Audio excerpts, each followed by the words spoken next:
বাজার তুলছিল তারপরে আমার গালার একটা হাড্ডি ভেসে গেছে।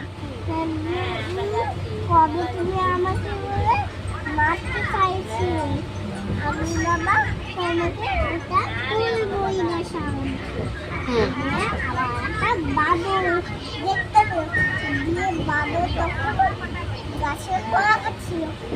বাদর বাদর আমার পুরনো বন্ধু, আমার একটা হাড্ডি ভেসে গেছে।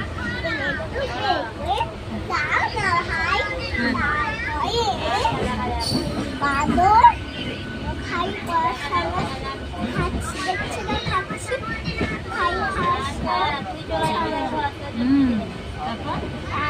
তারপরে